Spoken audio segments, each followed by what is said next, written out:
Hello everyone, welcome to Education Flare by Jyoti. जैसा कि आप सभी को पता है कि सीटेट को लेके मैटर चल रहा है सुप्रीम कोर्ट में, और ये मैटर इसके वैलिड होने और ना होने का है। किस स्टेट में मतलब वैलिड रहेगा, किस में नहीं रहेगा, ओवरऑल स्टेट में वैलिड करना होगा, क्या होगा, इस पे ये मैटर चल रहा है। और इस पे कल सुनवाई होनी थी। इसके लिए न्यू डेट आ गया है, जो है 10 सितंबर। नेक्स्ट डेट दे दिए हैं इस पे, 10 सितंबर इस पे डेट है। और चलिए देखते हैं क्या होता है, क्या होने की उम्मीद है। आपको पता ही होगा कि जो सीटेट है वो कुछ स्टेट वाले हैं, कुछ लिमिटेड स्टेट वाले हैं जो अपने यहाँ वैलिड नहीं कर रखे हैं सीटेट को। जैसे है राजस्थान है, हरियाणा है और झारखंड है। ये ऐसे और भी कुछ स्टेट हैं जो अपने यहाँ सीटेट को अलाउ नहीं कर रखे हैं। तो झारखंड से ये मैटर उठा और इसके बाद वहाँ पे हाई कोर्ट में गया था मैटर। झारखंड वाले ऐसा करते हैं कि अगर इनके यहाँ टीचर वैकेंसी आती है, जो सीटेट में पास स्टूडेंट होते हैं उनको ना ये वैलिड करके इनके यहाँ का जो झारखंड टेट जे टेट होता है उसको देना होता है। वो स्टूडेंट एलिजिबल होते हैं। मतलब इनके यहाँ टीचर बनना है तो आपको झारखंड का टेट देना होगा, राजस्थान में टीचर बनना है तो रीट देना होगा, और हरियाणा के लिए भी यही मैटर है। तो कुछ ऐसे स्टेट हैं, लिमिटेड स्टेट हैं, मतलब कम से कम ही हैं, जिनके यहाँ सीटेट वैलिड नहीं है। सीटेट स्टूडेंट को, पास स्टूडेंट को नहीं लेते। इनके यहाँ अगर टीचर बनना है तो आपको स्टेट टेट वहाँ का देना होगा। इसी मैटर को लेके सुप्रीम कोर्ट में चल रहा है कि ओवरऑल क्या होना चाहिए। और अगर रह गई आपको कोई कन्फ्यूज़न हो कि सीटेट मतलब ख़त्म हो जाएगा या फिर इसका महत्व नहीं रहेगा, तो ऐसा कुछ नहीं होगा। क्योंकि आपको पता ही होगा कि सीटेट जो होता है वो सेंट्रल लेवल पे होता है। सीटेट सेंट्रल लेवल पे होता है, और सेंट्रल लेवल पे जो भी वैकेंसीज़ आती हैं, जैसे केवीएस है और नवोदय विद्यालय होते हैं, और ये DSSS भी है, ये सब जो वैकेंसीज़ हैं इसमें हमेशा सीटेट अलाउड रहेगा।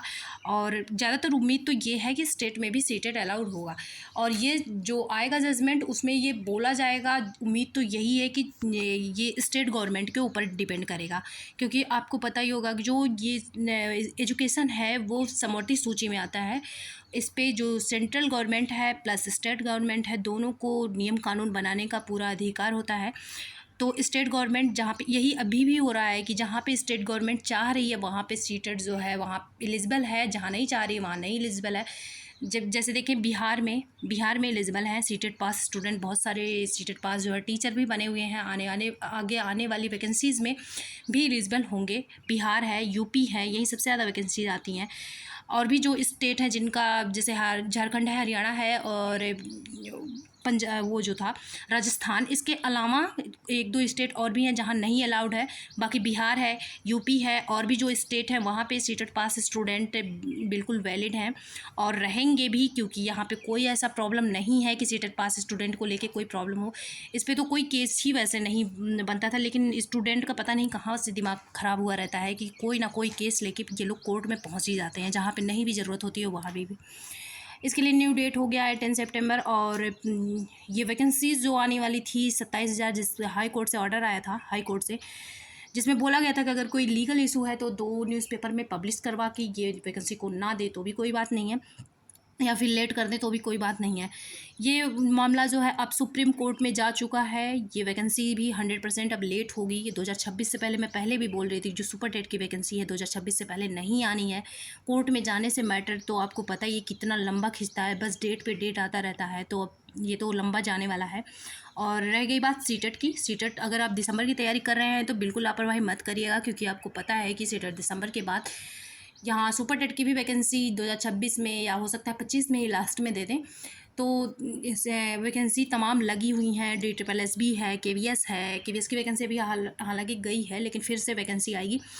जो भी वैकेंसीज़ हैं वो लगी हुई हैं, DSSS भी है, ये सब वैकेंसीज़ आएंगी। और सबसे बड़ी वैकेंसी बिहार में जो है TRE-5 है, TRE-4 है, इन सब की जो वैकेंसीज़ हैं ये भी, इसमें भी सीटेट एलिजिबल होता है। अगर आप सीटेट दिसंबर, अगर आप सीटेट नहीं पास है, सीटेट दिसंबर आपका टारगेट है, तो बहुत सारी वैकेंसीज़, अगर उसमें फेल होते हैं आप तो बहुत सारी वैकेंसीज़ आपके हाथ से निकल जाएगी। इसलिए इस कोर्ट के मामले को देखते हुए आप ऐसा मत करिएगा कि अपनी पढ़ाई बंद कर दें, क्योंकि आपको पता है अभी 10 सितंबर इसका डेट लगा हुआ है और अभी इस पर कुछ होने जाने वाला नहीं है। डेट पे डेट ऐसे चलता ही रहेगा, या हो सकता है कुछ % उम्मीद है, अप्रॉक्स 5% उम्मीद है कि हो सकता है सुनवाई जल्दी कर दें।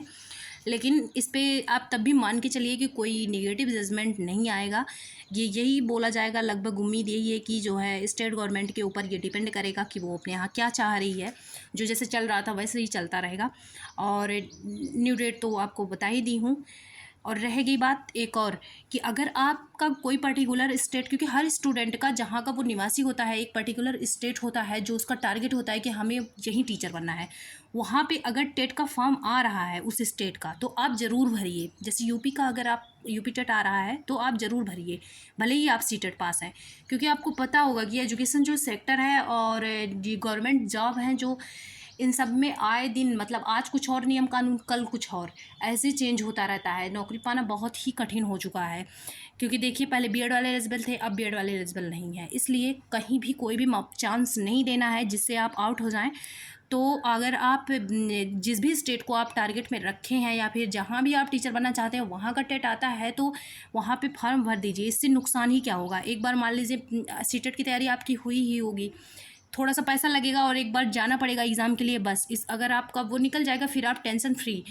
क्योंकि नियम कानून फिर कुछ भी चेंज होगा, आप एलिजिबल हो जाएंगे। हो सकता है इसको अगर स्टेट टेट पे मतलब ज़्यादा वो होता नहीं वरीयता दें, तब भी आप उस टाइम पे एलिजिबल रहेंगे। इसलिए कुछ भी यहाँ पे चेंज हो सकता है। नियम कानून में आपको पता ही होगा कि जो गवर्नमेंट जॉब है आए दिन इसमें कुछ ना कुछ चेंजिंग करते रहते हैं ये लोग, इसीलिए तो कोर्ट में मैटर चलता रहता है। इसलिए कोई भी चांस नहीं देना है। अगर आपके स्टेट का टेट आ रहा है तो उसमें कोई नुकसान नहीं हो जाएगा आपका, उसको भी फॉर्म जो है भर के पास कर लीजिए।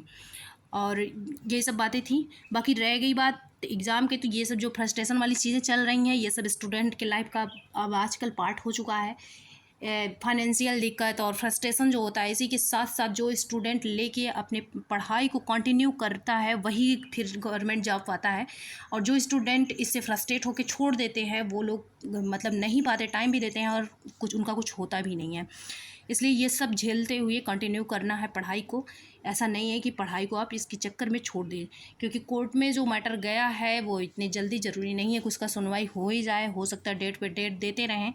और आपको तो ये भी पता होगा कि कोई बहुत बड़ी बात नहीं है सी टेट के लिए, ये जो है एलिजिबल होगा ही, क्योंकि ये टीचर एलिजिबिलिटी टेस्ट है, इसमें कुछ ऐसी कमियां नहीं हैं जिसके लिए ये इनवैलिड कर देंगे। और कुछ वैकेंसीज़ हैं जिसके लिए तो ये बहुत ही इंपॉर्टेंट है, जैसे DSSB है, KVS है, नवोदय है, जो सेंट्रल लेवल पे वैकेंसीज़ होती हैं उनके लिए ये बहुत इंपॉर्टेंट है। ठीक है, इसलिए इसका इंपॉर्टेंस कम नहीं होगा, आप तैयारी करते रहिए। और अगर आप कोर्ट के चक्कर में पढ़ेंगे, उसका जजमेंट आ जाए इसके चक्कर में पढ़ेंगे तो बहुत लंबा भी जा सकता है और आपका पेपर जो एग्ज़ाम होना है वो दिसंबर में हो ही जाएगा। इसलिए उस चक्कर में मत पड़िए, उसमें ज़्यादा कुछ मॉडिफाइड भी नहीं होगा जजमेंट जब आएगा। ओके, यही न्यूज़ देनी थी आपको। Thanks for watching.